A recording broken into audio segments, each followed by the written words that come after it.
오늘 함께 살펴볼 경기는요, 겉으로 보기엔 되게 뻔해 보이는데 막상 파고들면 전혀 다른 그림이 보이는, 뭐랄까, 아주 흥미로운 경기입니다. 모두가 이긴다고 생각하는 팀이 사실은 영리하게 파놓은 함정일 수도 있다는 거죠. 네, 바로 이거죠. 그냥 남들 다 가는 안전한 길을 따라가는 게 맞을까? 아니면 그 뒤에 숨어 있는 뭔가를 찾아내야 할까? 오늘 경기 분석을 통해서 그 답을 한번 같이 찾아보시죠. 자, 그럼 먼저 대체 왜 이렇게 많은 사람들이 홈팀 멜버른 시티가 이긴다고 확신하는 건지 그 이유부터 한번 들여다볼까요? 딱 봐도 아시겠지만 돈의 흐름이 완전히 멜버른 시티 쪽으로 기울어져 있어요. 이게 무슨 뜻이겠어요? 대부분의 사람들이 이 경기는 멜버른이 이긴다에 돈을 걸고 있다는 거죠. 자, 이 숫자를 보세요. 배당률이 처음엔 1.85배였는데 지금은 1.80배까지 떨어졌어요. 배당률이 이렇게 떨어진다는 건 그만큼 멜버른의 승리 가능성을 높게 보는 사람이 많아졌다는 아주 확실한 신호입니다. 뭐 그야말로 대세가 된 거죠. 자, 그런데 여기서부터가 진짜 재밌어집니다. 이 배당률, 과연 합리적인 걸까요? 이걸 좀 더 깊게 파고들기 시작하면, 뭔가 좀 이상한데? 하는 함정이 보이기 시작하거든요. 이걸 보통 정배 함정이라고 부릅니다. 뭐냐면 팀 이름값이나 그래도 홈인데 이기겠지 하는 그런 막연한 기대감 때문에 실제 경기력보다 배당률이 너무 좋게, 그러니까 낮게 나오는 거예요. 오늘 분석에서 가장 중요한 개념이라고 할 수 있죠. 이 표를 보시면 그 함정이 아주 노골적으로 드러나요. 보세요. 해외에서는 멜버른의 승리 확률을 한 55.6% 정도로 보는데 국내에서는 무려 60.6%로 보고 있어요. 거의 5%나 차이가 나죠. 이게 바로 국내 시장에서 유독 멜버른에 대한 믿음이 과도하게 쏠려 있다는 증거일 수 있습니다. 아니, 대체 왜 이렇게까지 차이가 나는 걸까요? 그리고 더 중요한 건 이거죠. 과연 실제 데이터도 멜버른이 이긴다고 말하고 있을까요? 자, 이제부터는 시장의 심리가 아니라 냉정한 숫자를 한번 들여다보겠습니다. 네, 시장 심리 같은 건 잠시 잊어버리고요. 데이터가 진짜로 뭘 말하고 있는지 한번 확인해 보죠. 자, 이게 핵심입니다.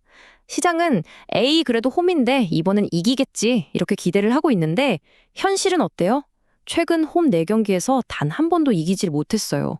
이건 정말 엄청난 차이죠. 이 그래프를 보면 상황은 더 심각해요. 왼쪽 보세요. 멜버른이 홈에서 넣는 골이 경기당 평균 0.6골밖에 안 돼요. 정말 득점력이 바닥이죠. 그런데 상대인 브리즈번은 어떠냐? 원정에서 0.8골밖에 안 내주는 아주 짠물 수비를 하는 팀입니다. 자, 그럼 계산이 나오죠? 골 못 넣는 팀이랑 골 안 먹히는 팀이 만났으니 두 팀을 합쳐도 경기당 예상 득점이 1.4골밖에 안 되는 겁니다. 정말 낮은 수치예요. 네, 바로 이겁니다. 숫자는 멜버른이 쉽게 이길 거야가 아니라 아마 두 팀 다 골 넣기 힘들고 엄청 치열한 수비 싸움이 될걸? 이렇게 말해주고 있는 거죠. 좋습니다. 멜버른 승리라는 길이 좀 위험해 보인다면 우리는 어떤 다른 길을 찾아볼 수 있을까요?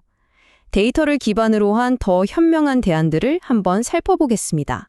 지금까지 본 수비적인 데이터를 바탕으로 생각해보면 크게 두 가지 시나리오를 그려볼 수 있습니다.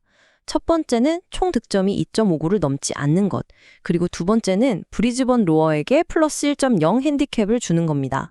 첫 번째, 2.5골 언더. 이건 뭐 지금까지 얘기한 데이터만 보면 너무 당연하죠? 두 팀 합쳐서 예상 득점이 1.4골인데 3골 이상 나오기가 쉽겠어요? 굉장히 합리적인 선택입니다. 물론 변수는 항상 있죠. 갑자기 이상한 골이 터지거나 경기 막판에 난타전이 벌어질 수도 있으니까요. 자, 두 번째 시나리오는 브리즈번 플러스 1.0 핸디캡입니다. 이건 브리즈번이 이기거나 비기기만 해도 우리가 이기는 거예요. 멜버른이 홈에서 4경기째 못 이기고 있다는 걸 생각하면 무승부 가능성도 꽤 높잖아요? 그러니까 이것도 아주 괜찮은 전략이 될 수 있죠. 물론 이것도 위험은 있어요. 멜버른의 스타 플레이어 한 명이 갑자기 미친 골을 넣어서 경기 분위기를 확 바꿔버릴 수도 있으니까요. 결국 우리가 하려는 건 미래를 맞추는 게 아니에요. 완벽한 정답은 없으니까요. 대신에 데이터를 보고 이쪽 길이 저쪽 길보다 확률이 더 높고 위험 부담은 더 적겠구나 하고 더 나은 판단을 내리는 과정인 거죠. 오늘 분석을 한 문장으로 요약하자면 바로 이겁니다. 보장된 승자를 찾으려고 하지 말고 계산된 위험을 찾아내자는 거죠. 이게 핵심입니다.